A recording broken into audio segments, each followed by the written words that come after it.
Salam baik buat sahabat channel cerita lucu. Semoga menghibur.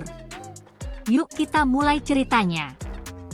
Di sebuah pesantren di Surabaya yang terkenal dengan suasananya yang ramai, ada seorang santri baru yang datang dari jauh. Namanya Fadil, seorang anak muda asal Sumatera yang baru pertama kali meninggalkan kampung halamannya. Fadil datang ke Surabaya dengan harapan bisa menuntut ilmu agama dengan tekad yang kuat. Meski ada satu masalah besar yang mengganggu pikirannya, dia tidak bisa bahasa Jawa. Fadil memang dari kecil dibesarkan di sebuah desa yang penduduknya sebagian besar berbahasa Indonesia dan bahasa Minang. Bahasa Jawa bagi dia ibarat bahasa alien. Bahkan, kata "opo" yang sering dia dengar di film-film, buat Fadil terdengar seperti mantra yang sulit dimengerti. Sesampainya di pesantren, dia disambut oleh ustadzah yang ramah bernama Ustadzah Nurul. Ustadzah itu adalah orang yang paling terkenal di pesantren karena kelihayannya dalam berbicara bahasa Jawa yang kental. Waktu pertama kali Ustadzah Nurul menyapa Fadil, dia langsung menanyakan hal yang tak terduga. "Opo kabara, Fadil?" tanya Ustadzah Nurul dengan senyum lebar. Fadil, yang tak mengerti sedikit pun, hanya melongo. Di kepalanya bergemuruh suara, "Opo kabara? Apa itu?" Tapi dia tidak ingin terlihat bodoh, jadi dengan polosnya dia balas, "Alhamdulillah, sehat, Ustadzah." Ustadzah Nurul, melihat kebingungannya, langsung tertawa. Iya, berarti kamu belum tahu bahasa Jawa ya? Gak apa-apa, nanti kita ajari pelan-pelan. Ustadzah pun menepuk-nepuk bahu Fadil dengan penuh kasih sayang. Namun, yang lebih membuat Fadil kebingungan adalah saat dia disuruh untuk ikut kajian di ruang belajar. Ketika dia masuk, semua santri yang sudah ada duduk di lantai sambil mendengarkan ceramah dari seorang ustadz yang sudah berusia lanjut. Ustadz itu dikenal sebagai Ustadz Qadir, dan dia sangat terkenal di kalangan santri Surabaya dengan gaya bicaranya yang kocak dan mudah dipahami, apalagi kalau dia sedang bercerita tentang kehidupan pesantren. Ketika Ustadz Qadir mulai berbicara, Fadil mencoba untuk mendengarkan dengan seksama, meskipun sebagian besar kata-katanya terdengar sangat aneh. Ustadz Qadir dengan semangatnya mulai berbicara dalam bahasa Jawa campur-campur. "Santri, ojo lali ya, kabeh kudu ngaji," katanya dengan suara keras, disertai gelak tawa dari para santri lain. Fadil hanya bisa menundukkan kepala, berusaha keras untuk memahami apa yang dimaksud. Kabeh dan ojo itu kata-kata yang dia dengar sering kali, tapi tak ada bayangan dalam pikirannya apa yang dimaksud. Dia mulai merasa cemas, takut dianggap aneh oleh teman-temannya. "Fadil, ayo sini, duduk di depan," seru Ustadz Qadir tanpa melihat ke arah Fadil. Tentu saja, karena Fadil adalah satu-satunya santri yang tampaknya sedikit kebingungannya, Ustadz Qadir langsung menariknya untuk duduk di depan. Fadil berusaha menanggapi dengan senyuman lebar, meskipun dalam hati bergejolak kebingungan. Dia duduk dengan kaku dan tidak tahu apa yang harus dilakukan. Setelah itu, Ustadz Qadir melanjutkan ceramahnya dengan gaya khas yang mengundang tawa dari seluruh santri. "Sing penting, ojo wedi ngaji, ojo loyo. Santri kudu semangat." Ustadz Qadir berkata dengan suara yang sangat tegas. Kebingungan Fadil makin menjadi-jadi. "Ojo wedi ngaji? Ojo loyo?" Dia membatin dalam hati. Apa ini? Mengaji apa loyo itu? Gimana caranya supaya nggak loyo ya? Pikir Fadil, sambil berusaha menyelami lebih dalam makna kata-kata yang belum dipahaminya. Setelah ceramah selesai, Fadil dikerumuni oleh beberapa santri yang ternyata juga berasal dari luar Jawa. Mereka tertawa ketika melihat wajah bingung Fadil. Salah satu santri, namanya Rudi, yang berasal dari Lampung, berusaha berbicara dengan Fadil. Hahaha, bro, kamu baru tahu kan, kalau di Surabaya itu bahasa Jawa jadi makanan sehari-hari? Kamu udah siap jadi orang Jawa? Tanya Rudi dengan tawa. Fadil hanya bisa tertawa kikuk. Gimana ya, Rudi? Saya nggak ngerti, tapi harus ngerti, kan? Tenang aja, bro, kita bantuin kamu belajar bahasa Jawa. Yang penting kamu jangan takut salah. Kalau salah, nanti malah lucu-lucu.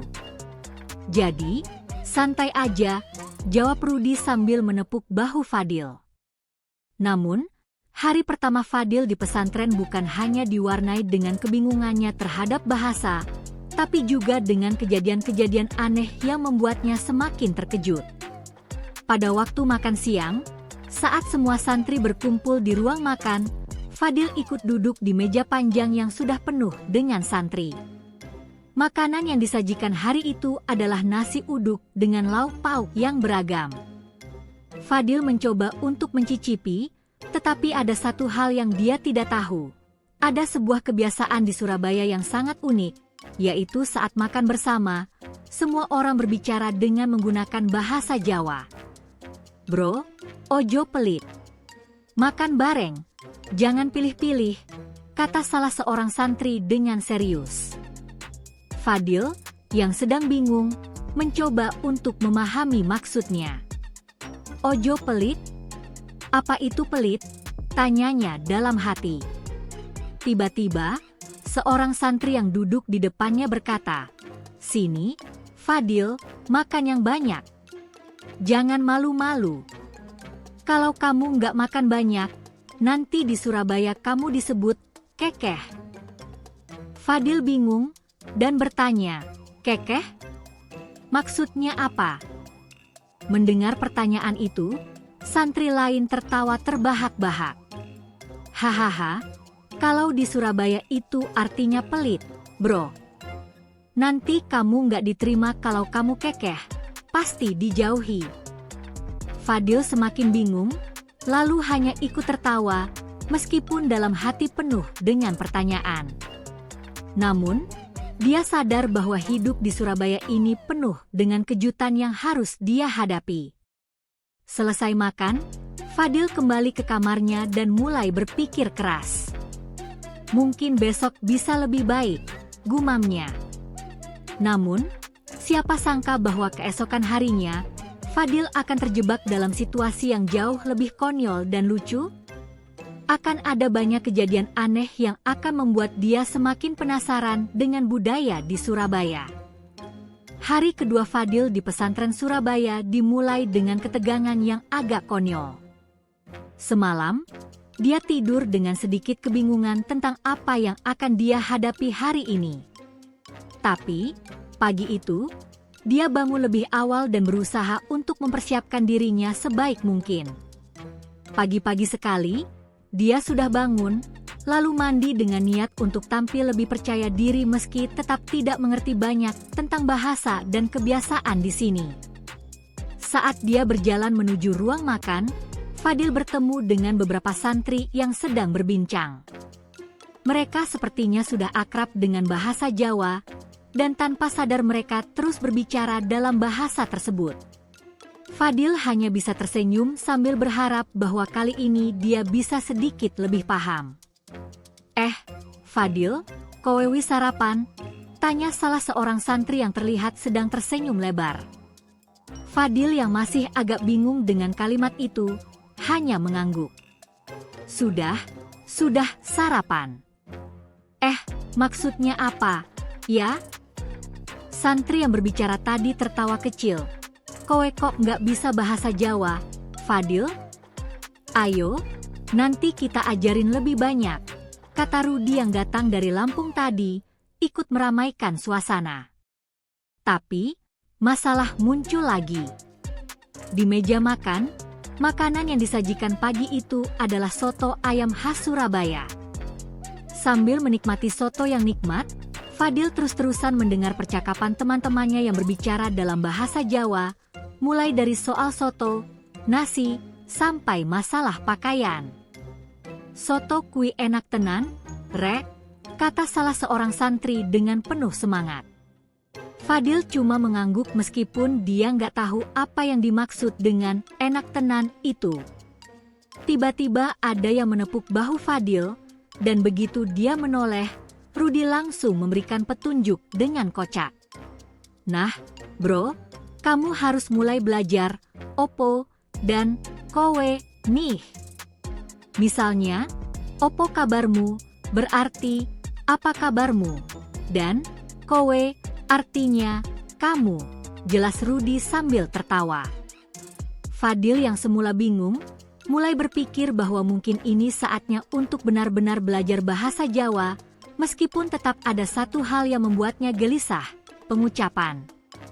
Semua terdengar cepat dan penuh perasaan, dan Fadil merasa seperti burung beo yang baru pertama kali diajari berbicara. Setelah sarapan, Ustaz Kadir memanggil Fadil untuk ikut dalam kegiatan belajar kelompok yang melibatkan santri dari berbagai daerah. Ustaz Kadir selalu punya cara unik untuk membuat suasana belajar jadi lebih hidup dan penuh canda tawa. "Hai, Fadil. Ayo, ikut ngaji bersama kelompok kita," seru Ustaz Kadir dengan semangatnya yang tak terkendali. Fadil yang masih berusaha menghafal kosakata bahasa Jawa, ikut bergabung dengan kelompok tersebut. Semua santri sudah duduk rapi, dan Ustadz Kadir pun mulai memberikan materi. Namun, materi hari itu ternyata tentang tata cara mengaji dengan benar, tapi tentu saja ada bumbu kocak khas Ustadz Kadir. "Anak-anak, ayo pada fokus.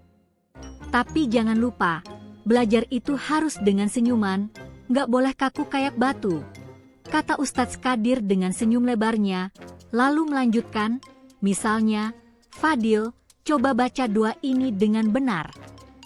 Fadil, yang tadinya berusaha tenang, malah makin panik. Ustadz Kadir memberikan sebuah doa dalam bahasa Jawa yang sudah diajarkan kepada seluruh santri sebelumnya. "Fadil, coba baca, Bismillahirrohmanirrohim." Ustadz Kadir meminta dengan penuh semangat. Fadil yang tahu bahwa doa ini sebenarnya dalam bahasa Arab, tetapi terjebak oleh tekanan situasi, mulai menggumamkan doa itu dengan suara pelan. Namun, yang lebih konyol adalah saat dia hampir selesai membaca, Fadil terdengar salah melafalkan beberapa kata dan malah berkata dengan percaya diri, Rohmanirrohim, salah, Ustadz. Maaf, saya tadi ngomongnya kayak orang kebingungan. Seluruh santri yang ada di kelas pun langsung tertawa terbahak-bahak. Ustadz Kadir tidak kalah kocaknya, ia malah ikut tertawa dan berkata, "Hahaha, Fadil, nanti kalau di Surabaya, kamu harus baca doa dengan gaya tegas seperti ini ya, supaya lebih ngejos." Namun, kejadian itu bukanlah akhir dari hari yang penuh kejenakaan. Setelah belajar ngaji, Fadil diajak oleh teman-temannya untuk mengikuti sebuah acara yang cukup unik di pesantren, yaitu jajan pasar. Kegiatan ini adalah tradisi pesantren di mana setiap santri diharuskan untuk membawa makanan khas dari daerah asal mereka dan saling bertukar makanan. Fadil bawa makanan dari Sumatera, ya, kata Rudi dengan penuh semangat. Fadil, yang awalnya bingung, akhirnya memutuskan untuk membawa rendang dan ketupat. Semua santri yang melihat makanan khas Sumatera itu langsung terperangah, tetapi ada satu hal yang sangat mencolok. Mereka semua ingin mencicipi rendang dan ketupat, tapi dengan gaya mereka yang penuh percaya diri, mereka malah menanyakan hal yang tidak terduga. "Fadil, ini sotonya nggak pedas ya?" tanya salah satu santri sambil mencicipi ketupat. Fadil langsung kebingungan. "Soto? Itu rendang loh. Bukan soto," kata Fadil dengan polos. Semua santri langsung terbahak-bahak. "Hahaha, Fadil, soto? Kamu kira ini soto? Ini jelas-jelas rendang. Tapi nggak apa-apa, yang penting, kamu bisa bawa makanan lezat dari Sumatera, jawab Rudy sambil tertawa geli. Namun, kejadian yang paling kocak terjadi ketika acara makan bersama berlangsung. Tiba-tiba, saat Fadil sedang berbicara dengan teman-temannya, ada seorang santri yang membawa cabai rawit merah yang sangat besar. Tanpa diduga, dia malah menyarankan Fadil untuk mencoba cabai tersebut. Fadil, coba cabai ini. Ini adalah tantangan. Kamu pasti nggak bisa makan langsung tanpa minum, tantang santri tersebut dengan penuh percaya diri. Fadil, yang tidak ingin terlihat pengecut, akhirnya mencoba cabai itu meskipun sudah tahu bakal ada akibatnya. Begitu dia menggigit cabai itu, rasanya langsung seperti api yang menyambar mulutnya.